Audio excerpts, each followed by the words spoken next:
41장 37절에서 45절 말씀이에요.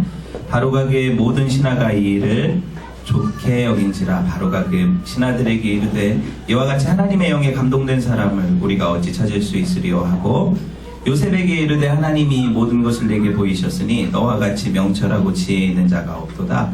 너는 내 집을 다스리라. 내 백성이 다 네 명령에 복종하리니 내가 너보다 높은 것은 내 왕자뿐이니라. 바로가 또 요셉에게 이르되 내가 너를 애굽 온 땅에 총리가 되게 하노라 하고 자기 인장 반지를 빼어 요셉의 손에 끼우고 그에게 세마포 옷을 입히고 금사슬을 목에 걸어 자기에게 있는 버금쇠에 그를 태우매 우리가 그의 앞에서 소리 지르기를 엎드리라 하더라. 바로가 그에게 애굽 전국을 총리로 다스리게 하였더라. 바로가 요셉에게 이르되 나는 바로라. 애굽 온 땅에서 네 허락 없이는 수족을 놀릴 자가 없으리라 하고 그가 요셉의 이름을 사므나빠네아라 하고 또 온의 제사장 보디베라의 딸 아스낫을 그에게 주어 아내로 삼게 하니라. 요셉이 나가 애굽 온 땅을 순찰하니라. 아멘. 이나 물 줘요. 창세기 오늘 100번째 시간이네요. 100번째. 애굽 온 땅의 주, 애굽 온 땅의 주라는 제목으로 함께 말씀 나누도록 합니다. 여러분 추석이 지나갔어요. 민족의 대명절인 추석이 지나갔어요. 많이 드신 것 같네요. 네, 고향을 떠나서 그 타향 생활을 하면 그 마음에 품은 생각이 뭐예요? 내가 고향에 돌아갈 때는 성공해서 돌아가리라. 그쵸? 뭔가 좀 번듯하게 이렇게 되어가지고 좀 고향에 들어갈 때는 멋있게 이렇게 귀향을 하고 싶은 심정이잖아요. 그죠? 그걸 옛말로 금의환양이라고 하잖아요. 금의환양. 이 금옷을 입었다는 게 아니라 비단금자예요. 비단옷을 입고 고향에 돌아간다. 이게 무슨 말이에요? 어려운 형편으로 고향을 떠났지만 출세하고 성공해서 내가 고향에 돌아올 때에는 어떻게 되었다는 거예요? 상당히 뭐랄까 이렇게 뭔가 가진 것 이치 의시되면서 돌아올 수 있는 어떤 그런 거 아니에요. 그렇죠? 줘요, 줘 그냥. 네. 왜 그래, 이나. 성경에서 대표적인 성공의 또 출세의 아이콘 하면 떠오르는 게 요셉이에요. 사람들이 다 그런 식으로 물어보면 요셉을 떠올리잖아요. 그렇죠? 요셉을 떠올리잖아요. 여러분 물론 우리는 요셉이 그런 이미지가 아니라는 걸 배웠어요. 그런 식의 성공과 출세의 아이콘이 아니라는 걸 배웠어요. 하지만 여러분 한 걸음 더 깊이 생각해보면, 더 나가서 생각해보면 오고 오는 모든 세대의 성도들은 요셉과 같이 출세를 하게 돼요. 세상에 보내진다고요. 그리고 결국에 금의환양을 하게 돼요. 비단옷을 입고 본향으로 돌아가게 된다고요. 그게 또 하나의 진리 아니에요. 한번 생각을 해보세요.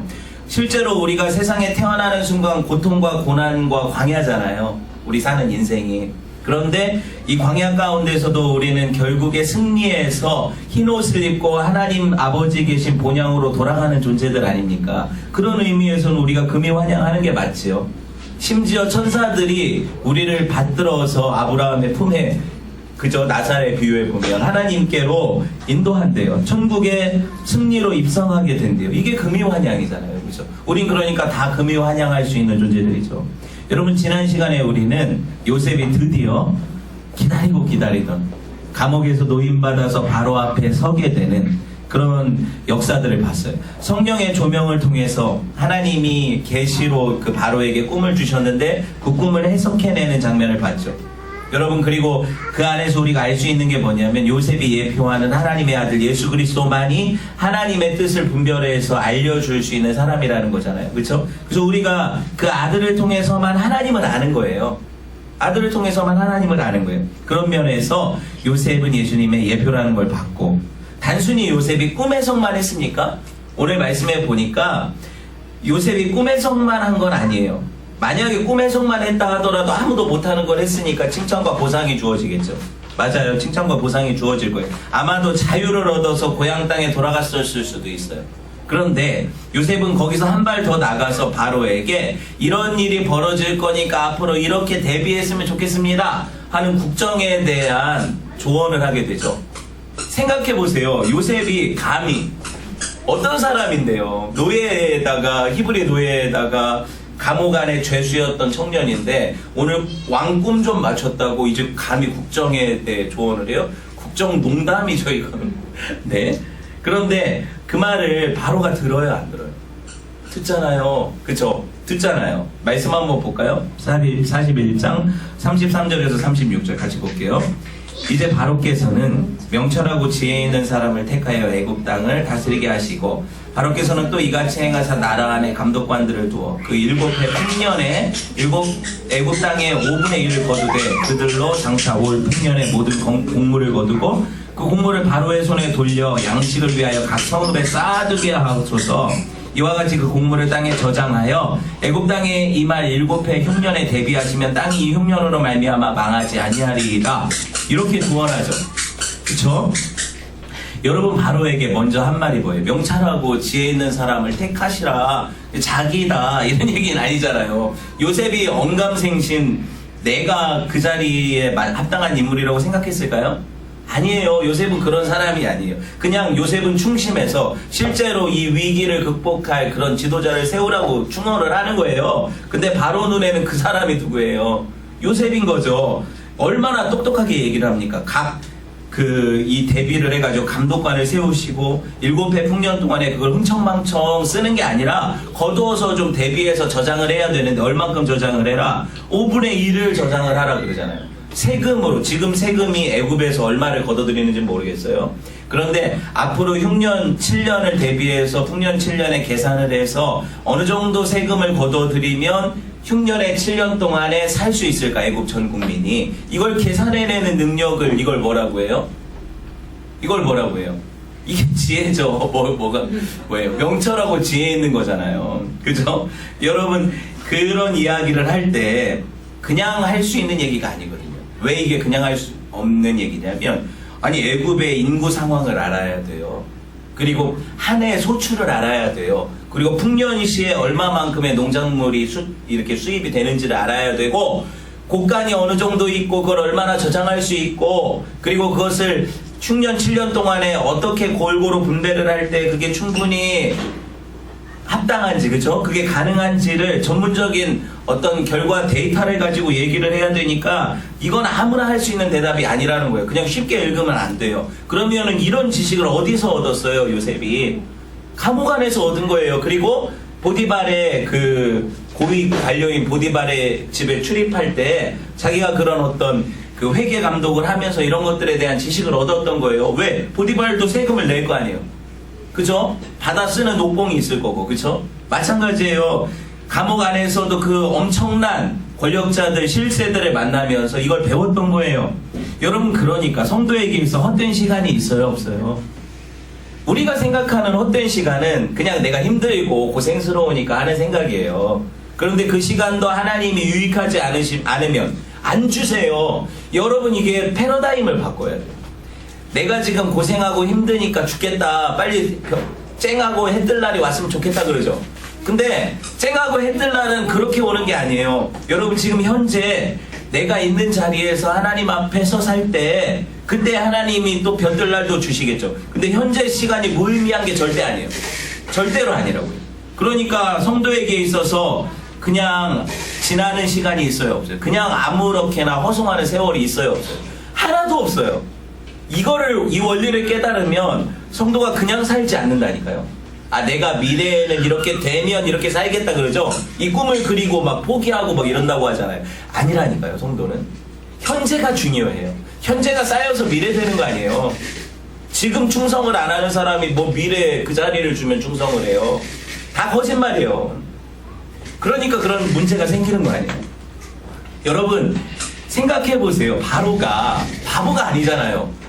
전 세계 최강대국의 통치자가 바보는 아니잖아요.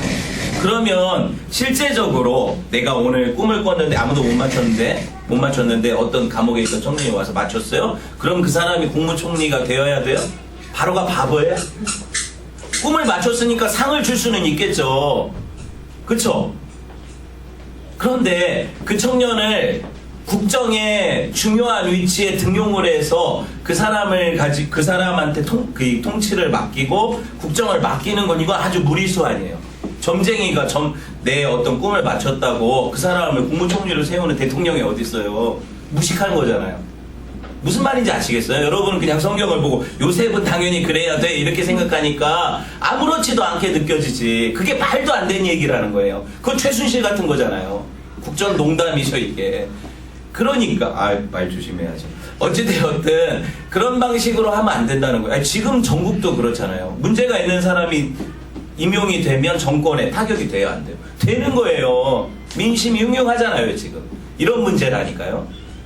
그게 그럼 바로가 똑똑한데 그런 데미지를 입을 것도 예상하면서 이 사람을 등용할 때는 뭔가 감이 돼야 되는 거잖아요. 이 사람이 뭔가 능력이 있어야 그 자리에 앉히죠. 국무총리가 어떤 자리예요? 국정 전반을 다 책임지는 자리 아니에요. 2인자라고요. 2인자. 그러니까 여러분 생각을 해보세요. 이런 방식으로 생각을 해보면 요셉의 등용이 그냥 꿈만 맞춰서 되는 문제가 아니에요. 요셉이 이 국정을 내다보고 조언할 때 이것이 명철한 대답이 되어서 바로와 참모진들이 들어봤을 때 이만한 답이 없다. 이 사람이 한 말이 딱 맞는데? 이런 생각을 하게 되는 거죠. 그러니까 바로가 마음이 요셉을 향해 끌리는 거예요. 물론 하나님이 하셨어요. 제가 여러분이 설교할 때 이렇게 들으세요. 제가 하나님이 하셨습니다 하면 여러분은 그러니까 나는 아무것도 안 해도 돼로 들으면 안 돼요. 우리 입장에서는 내가 최선을 다하는 거예요. 하나님을 믿음으로. 내 삶이에요. 그게 책임 있는 삶. 그런데 하나님이 하시는 거예요. 나를 통해서. 그런 마음과 그런 여력과 그런 능력 주시는 분이 하나님이시니까. 그 고백이거든요. 그 마음도 하나님이 주시는 거니까. 그러니까 하나님이 하신 게 맞죠. 근데 또 나는 내 입장에선 최선을 다해서 내 능력과 내 지혜와 내 모든 것들을 발휘해서 하나님을 섬기는 거예요. 그걸 잃어버리면 개혁주의가 말로만 하나님을 믿는 종교가 돼요. 하나님을 믿는, 말로만 하나님을 섬기는 사람들이 돼요. 다 하나님이 하셨대. 자기는 아무것도 안 해요. 그런 게 아니라고요. 아시겠죠? 충분히 이해됐죠? 그런 방식으로 이해하면 안 돼요. 어찌됐든 애굽 바로 왕 마음만 요셉한테 끌리면 돼요? 요셉, 바로의 2인자가 있을 거 아니에요, 현재. 요셉 전에 2인자가 있을 거 아니에요. 그리고 참모진들 수많은 그 권력의 자리에서 바로 다음에 내가 실세가 되려고 하는 사람들이 있을 거 아니에요.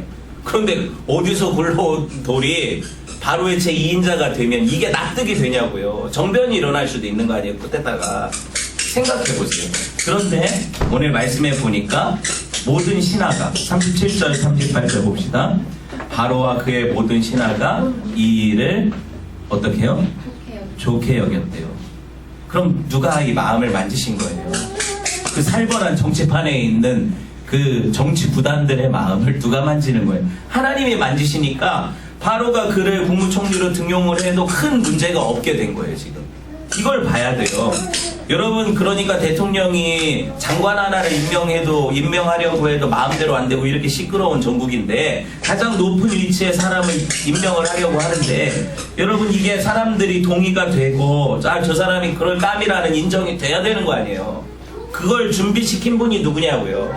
하나님이세요. 요셉이 아무 준비 없이 감방 안에서 썩은 게 아니라고요. 우리 인생이 지금 여러분이 살아가는 이 삶의 그 언저리에서, 여러분이 그 삶의 자리에서 살아가는 것이 헛된 게 하나도 없는데 우리는 늘 어떤 이상향을 바라고 거기 안에 있으면 내가 잘할 거라고 생각하거든요. 아니에요. 지금 못하는 사람이 거기 가서 어떻게 잘해요? 하나님은 절대로 결과를 원하시지 않으세요. 하나님은 그 과정을 중시하시죠. 방법을 중시하세요. 그 중심을 보신다고요. 맞잖아요. 그거를 잃어버리면 안 돼요. 여러분 보세요.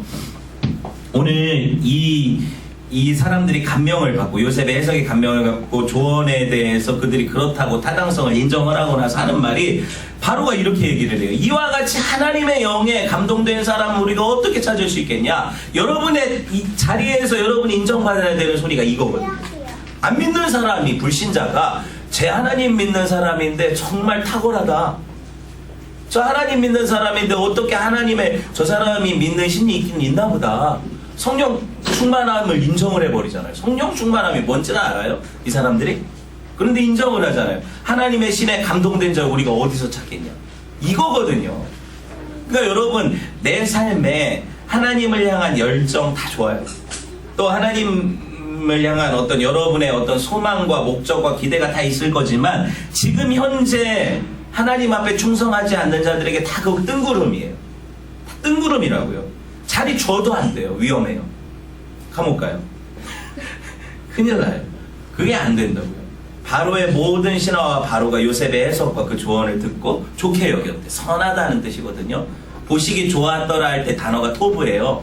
지금 이 이야기를 듣고 나서 토브다, 좋다 이런 얘기를 하는 거예요.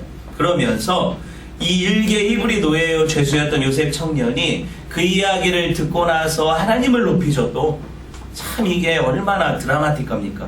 이와 같이 하나님의 영에 감동된 사람 우리가 찾을 수 있겠냐 할 때 이게 다 하나님이 하셨다는 고백을 하니까 그 사람들도 따라서 요셉 입에 하나님을 높임이 있으니까 그 사람들도 다 지금 요셉 칭찬하는 게 아니라 저 사람이 믿는 하나님을 바라보고 하나님을 칭찬하게 되잖아요. 이게 성도의 삶이잖아요. 맞죠? 얼마나 가슴 벅차는 고백입니까? 벅찬 고백입니까?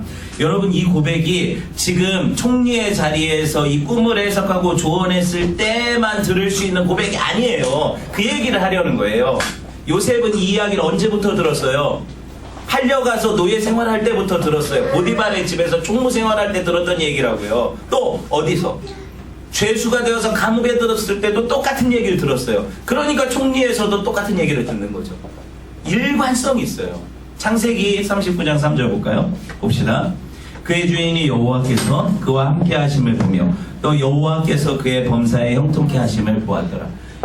주인 보디발이 요셉에게서 하나님을 봐요. 맞죠? 창세기 39장 23절 시작. 간수장은 그의 손에 맡긴 것은 무엇이든지 살펴보지 아니하였으니 이는 여호와께서 요셉과 함께 하심이라. 여호와께서 그를 범사에 형통하게 하셨다.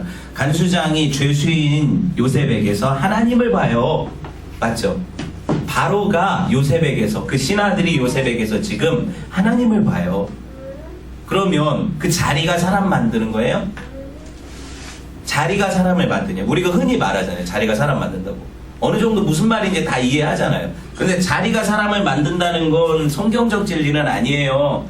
잘 들어보세요. 지극히 작은 것에 충성된 자가 큰 것에도 충성되고 하나님이 작은 고을을 잘 다스리는 자에게 열고의 권세를 주신다는 거잖아요. 성도는 이걸 알아야 돼요. 하나님의 사람들은 어떤 상황이든지 어디에 있든지 간에 썩지 않아요. 반짝반짝 빛나요. 아우라가 있어요. 예수 믿는 사람들은 아우라가 있어요. 여러분 아우라가 내게 없다면 여러분은 필경 하나님의 여러분 안에 계신 예수 그리스도를 여러분이 억제하고 있는 거예요. 왜냐면 이분은 자연스럽게 이 질그릇을 깨뜨리고 나오시는 분이시거든요. 보물이시고 빛이셔서 나 같은 질그릇이 감출 수 있는 게 아니에요. 아시겠어요? 나와요 그분이. 예수를 잘 믿는 사람은 이게 나와요 그분이. 그래서 드러나게 되어 있다니까요. 여러분 우리가 어떤 상황이든지 이 상황이 바뀌면 하나님을 잘 섬길게요 하는 헛된 기도는 하지 마요. 지금 이 상황에서 하나님 영광 드러나게 해달라고 기도하세요. 그게 중요해요. 현재 있는 자리에서. 여러분 환경과 여건을 원망하고 불평하다가 얼마나 많은 성도들이 그 빛을 잃고 길을 잃고 헤맸는지 몰라요. 영혼의 어두운 방을. 그런데 여러분 다시 그 있는 자리에서 충성하게 될 때 하나님의 빛을 비추세요. 그리고 구름기둥 불기둥으로 한 걸음씩 인도해 가시는 거예요. 여러분 하나님과 함께함을 드러내는 자리가 성소죠. 거기가 성소거든요. 거기가 성소거든요. 교회가 성소가 아니라. 불신자들 앞에서 하나님의 사람들이 위축될 필요가 없어요. 뭐 잘난 체하라는 게 아니라 무시하라는 게 아니라 여러분들이 세상적인 기준을 가지고 내 자신의 자아상을 나는 왜 이렇게 없고 난 이것도 안 되고 뭐 이렇게 비관하지 말란 얘기예요.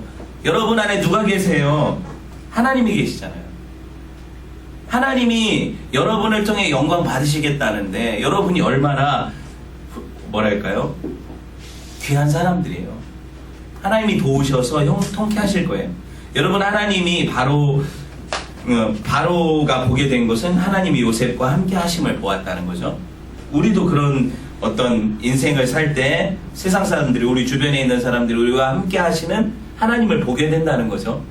성경이 그 이야기를 하는 거잖아요.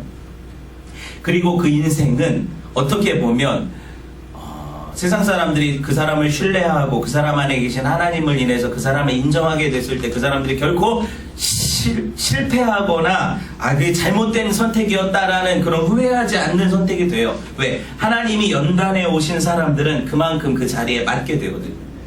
그러니까 요셉이 감옥과 그 노예 생활을 통해서 30에 총리가 되었는데 30이면 상당히 젊은 나이거든요. 당시 애굽의 관직에 등용되는 최소 기준이 30이니까 여러분 9급 공무원이 30이 되는 거니까. 그런데 최고 위에 오르잖아요. 그런데도 불구하고 그 사람이 자기 역할을 감당해내죠. 충분히. 그러면 이 30년 동안 하나님이 엑기스로 그를 훈련시키신 거 아니에요. 그만큼. 왜 우리가 행간에 사람들이 하는 말이 40이면 자기 얼굴에 책임을 질 줄 알아야 된다 그러잖아요.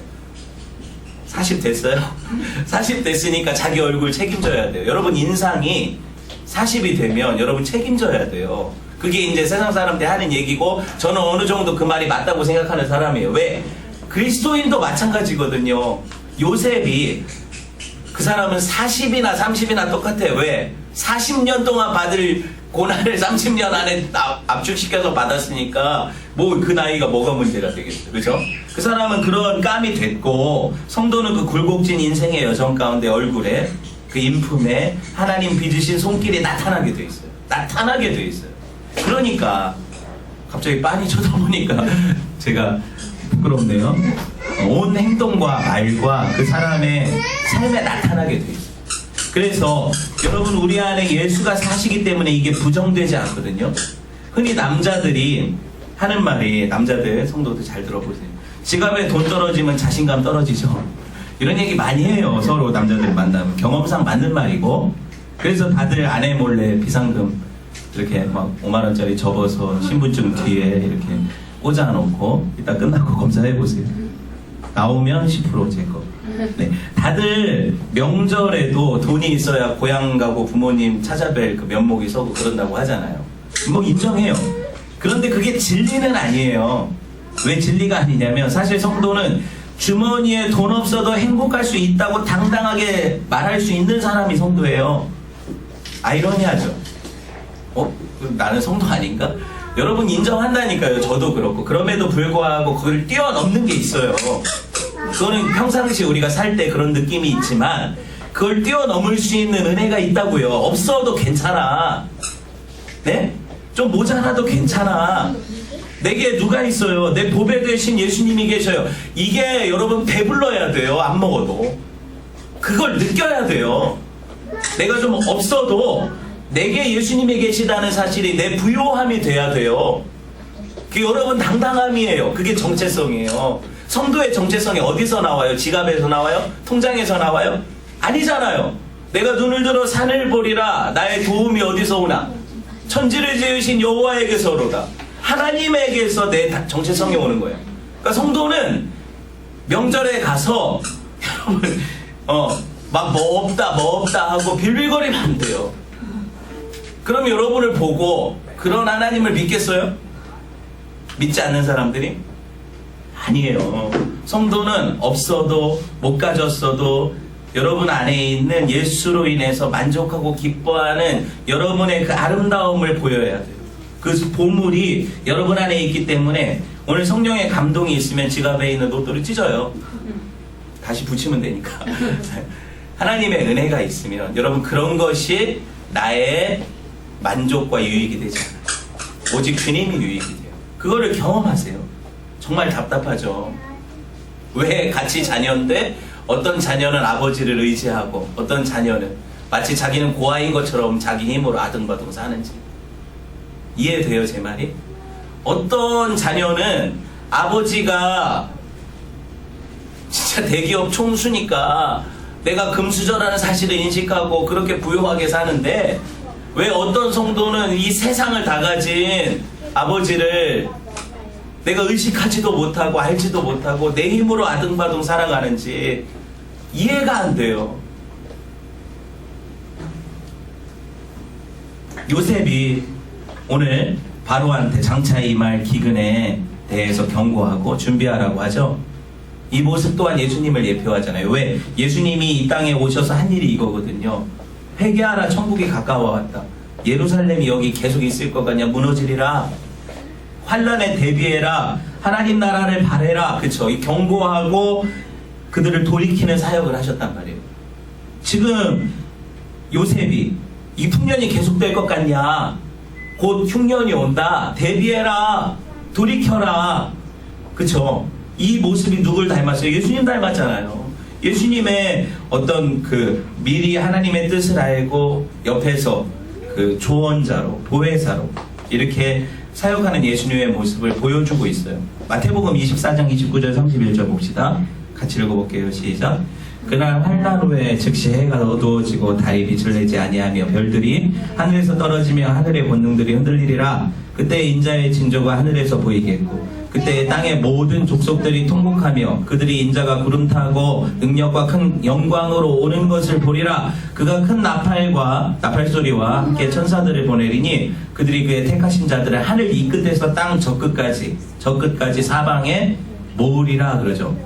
이 말씀을 머릿속에 염두에 두고 오늘 요셉의 순기를 생각을 해보세요. 실제로 이 모습이 요셉의 시대에 일어나는 거죠. 어떻게? 양식을 구하러 땅 이 끝에서 저 끝에서 사람들이 모여들죠. 왜? 누가 들리니까? 요셉이 들리니까 그 사람이 총리가 되니까 온 땅에서 모아지잖아요. 바로가 모아버리잖아요. 바로가 하나님을 지금 상징하는 거니까.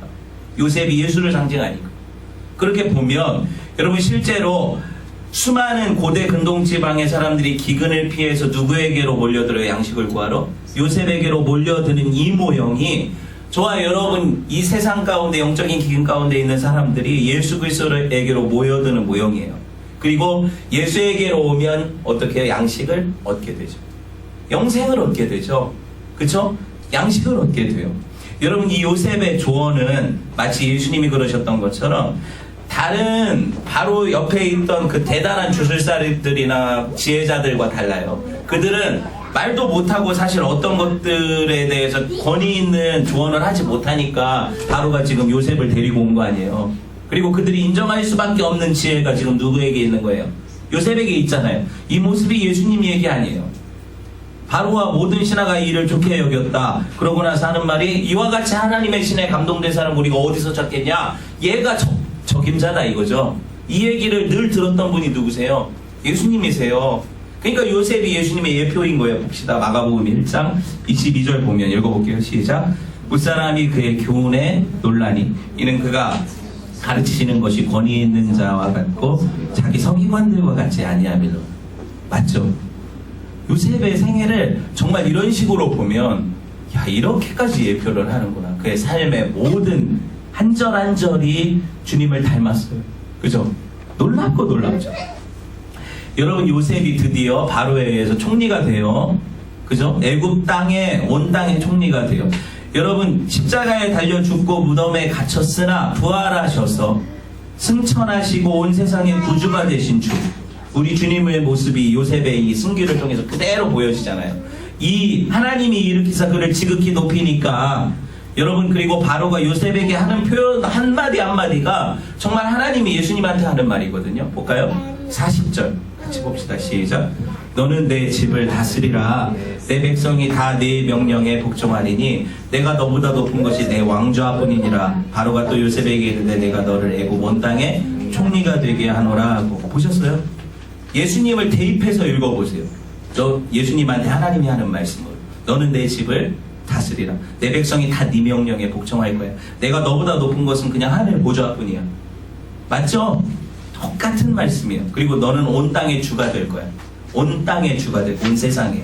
이 어명이 아들 예수 그리스도에게 하시는 하나님의 말씀이에요. 실제로 예수님에게 하나님이 온 권세를 주시죠. 하늘과 땅의 모든 권세를 그분에게 주시잖아요. 그리고 온 그분의 집인 교회를 다스리는 머리 된 권세도 주시죠. 맞죠? 그래서 하나님의 집인 교회, 실질적으로 그 교회를 통치하시는 분은 누구세요? 예수님이죠. 그러니까 저와 여러분을 통치하시는 지금 현재 통치하시는 분은 주님이세요. 예수님이세요. 베드로전서 3장 22절 봅시다. 시작. 그는 하늘에 오르사 하나님 우편에 계시니 천사들과 권세들과 능력들이 그에게 복종하니라. 예수님 얘기인데 누구 얘기 같아요? 아까 요셉 얘기 같잖아요. 딱 읽어보면 거의 싱크로율이 장난 아니죠. 그죠? 이 그림이 얼마나 놀랍습니까? 애굽 온 땅의 총리가 된 요셉은 결국에 애굽은 세상을 상징하니까 성경에서 대부분이 그러면 세상의 총리, 세상의 주가 된 예수님을 그대로 상징해 버리잖아요. 이 모습을 통해서 주님이 부활 승천하시니까 세상의 수많은 사람들이 그분께 양식을 구하러 모여들고 그 생명 양식 대신 그분이 자기를 나눠주심으로 사람을 살리는 이야기가 요셉의 시대에 이미 계시된 거예요. 이게 복음인데 요셉의 이야기를 그렇게 안 읽고 어떤 한 인간의 인생 성공 스토리로 읽어버리면 안 돼요. 이제 확실하게 여러분이 알겠죠? 이 이야기를 이렇게 읽으면 안 돼요. 그 사람은 하나님의 한 도구인데 누구를 가리키는 이정표예요. 예수님을 가리키는 이정표일 뿐이에요. 요셉이 중요한 게 아니에요. 그렇게 보면 우리 인생 똑같아요. 우리도 요셉 같은 삶을 살게 된다고 했잖아요. 제가 수만 번 아니고 수백 번을 했잖아요. 거짓말하면 안 되니까. 근데 그런 인생이 된다는 얘기는 뭐냐면 우리 안에서 똑같이 예수님이 당신을 드러내셔서 우리 삶에서 우리로 하여금 다른 사람들을 살리는 양식 되게 하시는 거예요. 그분을 나눠주게 하신다고요. 우리 삶에서. 사람들은 우리에게로 이끌림 받아 와요. 그리고 우리는 그 양식, 내 안에 계신 예수님을 나눠줘요. 그들이 먹고 살죠. 이 얘기거든요. 똑같아요, 우리한테도. 그러니까 모든 성경은 이렇게 읽어버리면 어떻게 돼요? 예수님과 나와 하나님, 세상과의 관계 이야기로 바뀌어요. 예수님은 나예요, 또. 그런 방식. 내가 예수님이다 이런 이단이 아니에요. 잘 들어야 돼요. 말을 끊어서 막 예수님은 나예요. 그러니까 그것만 딱 보고 보라고 이 목사는 예수님이 지라고 했다고. 이러면 안 돼요. 그런 게 아니라 우리 안에 계신 예수님이 예수님의 역할을 이 땅에서 하게 하시는 거예요. 그게 모형이에요. 그렇게 사는 거예요, 성도가. 그래서 그런 삶으로 이끌림 받은 모든 사람들이 세상을 살리는 원리, 십자가 원리거든요. 그거를 성경의 모든 사람들이 일부분을 예표하고 있어요. 그래서 제가 그거를 풀어서 설교를 해드리는 거예요. 그걸 보면서 우리는 저 사람이 저렇게 살았다 끝 이게 아니라 저 사람의 삶이 내 삶에서 투영되어서 나 또한 예수님을 모신 자로서 그렇게 살게 되는구나, 이게 내 삶에서 발견되어지는 거죠. 때로는 내 노력을 통해서 하나님이 영광 받으시고, 그런데 그것이 내가 한 게 아니라 하나님 주신 마음을 향해 쫓아갔다는 걸 깨닫게 되고, 그게 또 주께 영광이 되고, 사람의 삶이 단순하지 않거든요. 어떤 때는 이게 늘 궁금한 게 내가 하는 거예요? 하나님이 하시는 거예요? 어떻게 구분해요? 구분을 어떻게 하냐면 잘 못해요. 잘 못하는데 어느 시점에 드러나게 돼 있어요. 하나님 앞에서. 돌아보니까 내가 내 영광을 추구한 사람은 결국에 공허해요. 하나님이 알게 하시거든요. 왜냐면 내가 그거 못했을 때 그 실망감과 내가 다 느끼는 그 뭐라고 해야 될까요? 상실감이 내 거예요. 하나님을 위해 그 영광을 위해 산 사람은 그게 아니거든요. 하나님이 그렇게 하셨어도 아멘이에요. 그게 차이예요. 마음 상태 차이. 그거를 제가 다 어떻게 설명을 하겠어요? 근데 알겠어요. 여러분은 충분히 이해하리라고 믿어요. 성금도 주를 위해서 할 수 있고 나를 위해 할 수 있는 거예요. 성도는. 그게 위험해요. 봅시다. 요한복음 3장 16절 표현을 보면 이거잖아요. 하나님이 세상을 이처럼 사랑하사 독생자를 주셨으니, 다 아는 표현이죠. 그렇죠? 여기서 세상이 애굽이에요. 지금 이 세상을 향해서 누구를 주시는 거예요? 지금 창세기에서는 요셉을 주시는 거잖아요.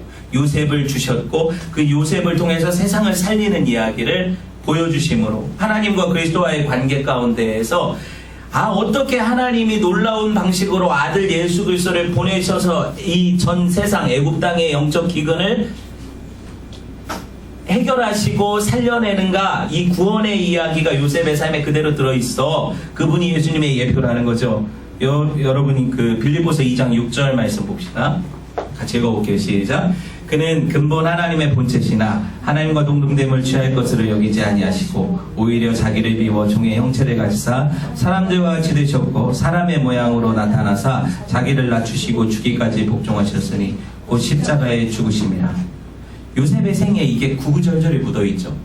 다 있죠. 또 설명하면 안 되잖아요. 언제 끝나겠어요? 여러분, 우리가 고백하는 삼위일체 교리 한번 생각해 보세요. 성자는 늘 성부에게서 나와요. 영원 전부터 영원까지 성부에게서 나오시는 거예요. 성자가. 맞죠? 성부가 제일 원인이고 성자가 성부에게서 나오시니까 하나님이 보내셨다는 얘기예요. 그런데 성부와 성자는 본질이 같으세요? 다르세요? 잘 고백하세요. 이단되니까. 같아요. 왜? 하나님이시라는 거예요. 본질이 같으신데 위격이 다르다. 이게 삼위일체 교리예요. 무슨 말이에요? 역할이 다르시다는 거예요. 그러면 삼위 안에서 합의가 일어났어요. 죄로 타락한 인생들을 어떻게 구원할 것인가. 성자가 내가 대표로 가겠습니다. 그럼 네가 가라. 이게 창세전 언약이에요. 하나님과 예수님 사이 언약. 그래서 예수님이 자기를 희생함으로 하나님의 의를 이루고 공의, 하나님의 공의를 이루고 죄인들을 살려내는 이야기가 복음과 구원의 이야기니까 이 이야기가 그대로 계속 성경에서는 반복돼서 어떤 사람의 생애 가운데 일부분의 진리들이 보여지는 거죠. 그걸 찾아내고 그걸 설교해내는 거예요. 여러분은 그 사람의 삶 가운데 나의 모습을 보는 거예요. 아브라함의 이런 비겁한 모습을 통해서 내가 그런 사람인데도 믿음의 정상 모리아까지 이끌어 가시는 하나님의 놀라운 섭리를 보는 거죠. 이게 설교잖아요. 여러분은 내 삶에 어떻게 적용이 돼요? 나도 아브라함 같은 인생이지만 하나님이 이렇게 능히 하실 거라는 믿음이 생기는 거죠. 그렇게 가는 거예요. 야곱의 생애를 보고 요셉의 생애를 보는 이유가 이거예요. 이유를 모를까봐. 왜 이렇게 보는지 모를까봐. 예. 그래서 보냄받은 그리스도는 낮아지심으로 고난받고 죽으셔서 우리를 살리시는데 요셉이 딱 그거잖아요. 낮아지고 고난받고 죽어서 승귀됨으로 살리는 이야기. 요셉의 생애의 이 모습이 나중에는 이제 온 땅의 총리가 되어서 승귀되는 이야기로 오늘 클라이막스가 되는 거거든요. 이제 본문이. 봅시다. 히브리서 2장 9절에서 10절 읽어볼게요. 오직 우리가 천사들보다 잠시 동안 못하게 하심을 입은 자 곧 죽음의 고난을 받음으로 말미암아 영광과 존귀로 관을 쓰신 예수를 보니 이는 늘 행하심은 하나님의 은혜로 말미암아 모든 사람을 위하여 죽음을 맛보려 하심이라. 그러므로 만물이 그를 위하고 또한 그로 말미암은 이가 많은 아들들을 이끌어 영광에 들어가게 하시는 일에 그들의 구원의 창시자를 고난을 통하여 온전하게 하심이 합당하도다. 예수님이 고난당하신 이유가 여기 써 있는 거예요. 요셉이 고난당하는 이유가 여기 있는 거예요. 우리가 인생이 고난이라고 하는 이유가 여기 있는 거예요. 하나님이 이렇게 정하셨어요. 고난을 통해, 받으신 고난을 통해 영혼들을 구원해내기로 하나님이 작정하셨어요. 그분이 작정하시면 이 땅 가운데선 역사로 이루어져요. 우리 개인의 삶에서는 개인사로 이루어지는 거예요. 선택받은 하나님의 백성은 이 삶을 살게 돼요. 이렇게 이끌림 받고. 그러니까 우리 인생의 고난은 당연히 나타나는 거죠. 왜? 하나님이 그렇게 하심으로 하나님의 구원을 이루시기로 작정하셨으니까. 먼저 그 아들에게 이걸 시키셨고 그 아들은 동의하셔서 이 일을 하셨고 우리는 그 아들의 발자취를 따라 그 아들이 주신 십자가 지고 가는 거니까 똑같죠. 네. 요셉이 총리로 승계한 후에 영화와 권세를 받잖아요. 어떻게 돼요? 요셉이 총리가 되어서 바로가 자기 인장반지, 뭐예요 이게? 어인이잖아요. 왕이 어떤 일에 허가하노라 하고 도장을 딱 찍어버리면 그건 돼요 안 돼요? 다 되는 일이에요. 그 프리패스죠. 그걸 받아요. 42절 봅시다. 자기의 인장반지를 빼어 요셉의 손에 끼우고 별의별 일을 다 하죠. 세마포 옷을 입히고 금사슬을 목에 걸고 자기에게 있는 버금술의 벤츠를 태우매 무리가 그의 앞에 소리 지르고 엎드리라 하더라. 바로가 그에게 애굽 전국의 총리로 다스리게 하였더라. 요셉의 승기가 멋들어지게 표현이 되어 있어요.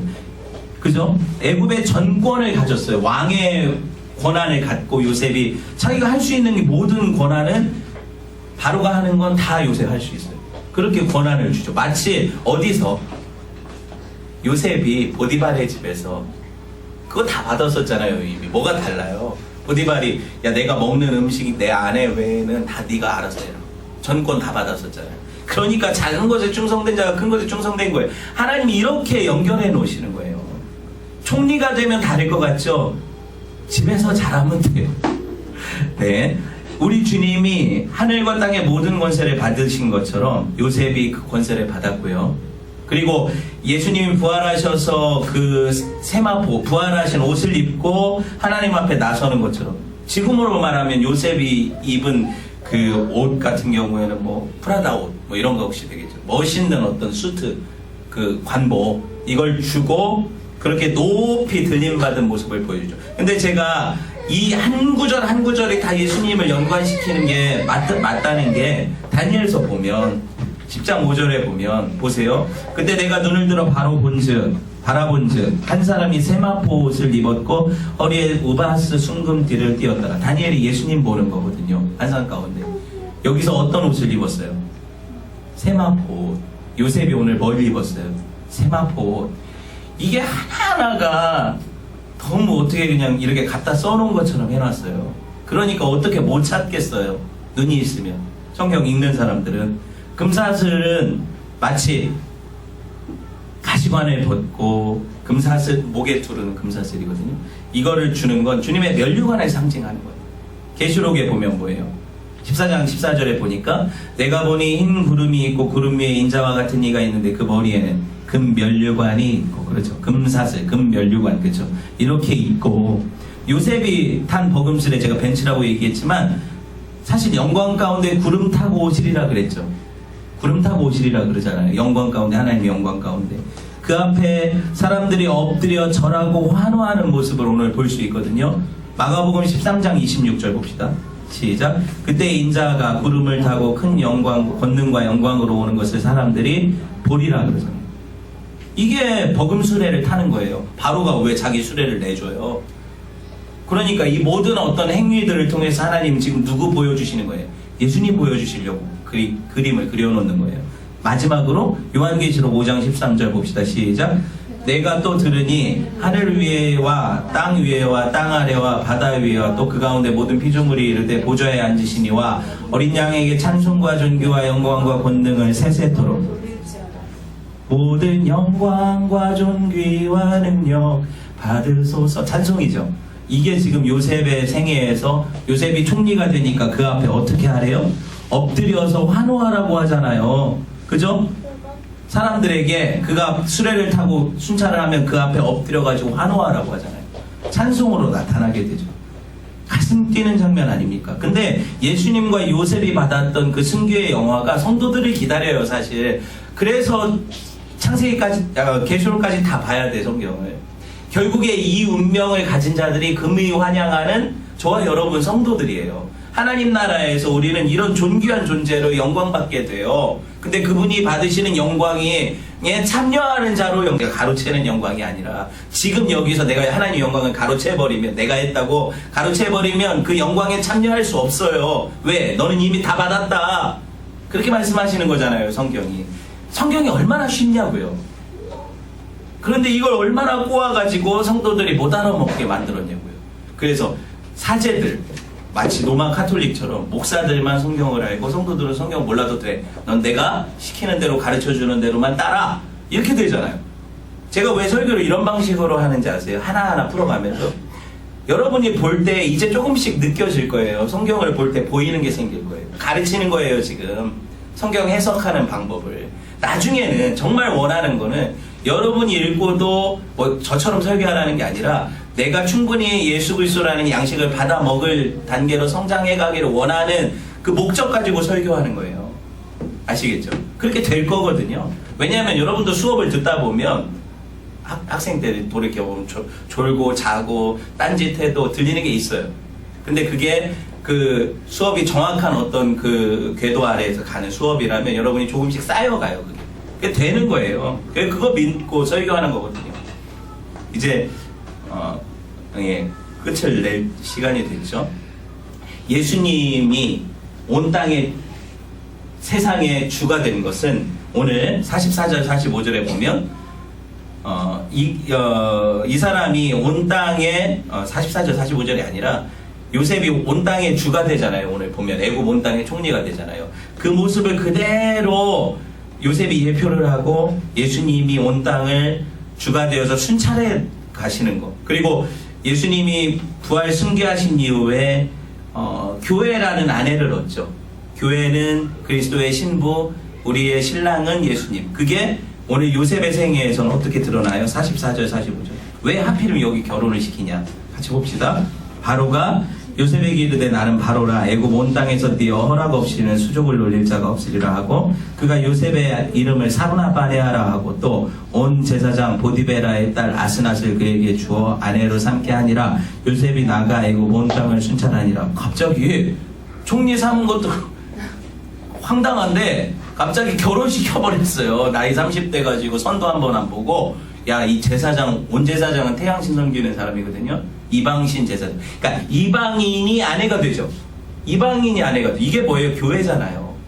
예수 믿지 않던 자들이 예수께로 돌아와서 그리스도의 신부가 되는 것, 교회 상징이잖아요. 요셉은 생애 구구절절 예수님을 보여줘요.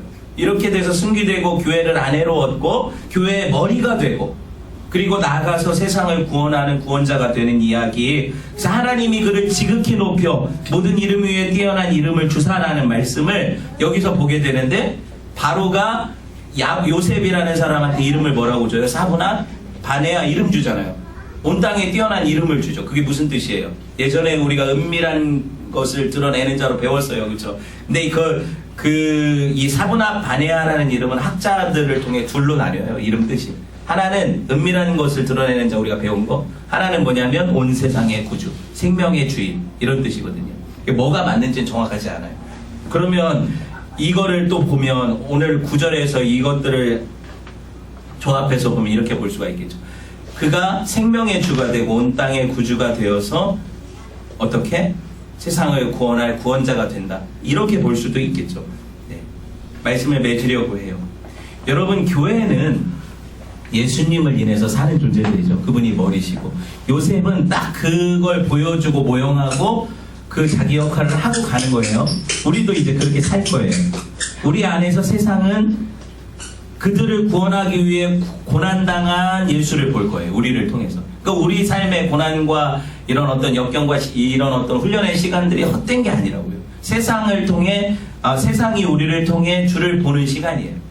그리고 우리가 그 고난 가운데서 하나님이 우리를 들어 살리신 그 구원의 영광을 보여주시면서 하나님은 우리를 통해서 세상을 이런 방식으로 구원할 것이라는 복음을 보여주시는 거예요. 그것이 저와 여러분 인생 가운데 넘치시기를 주님의 이름으로 축원을 드립니다. 네, 함께 말씀 들었으니까 말씀 붙잡고 기도합시다.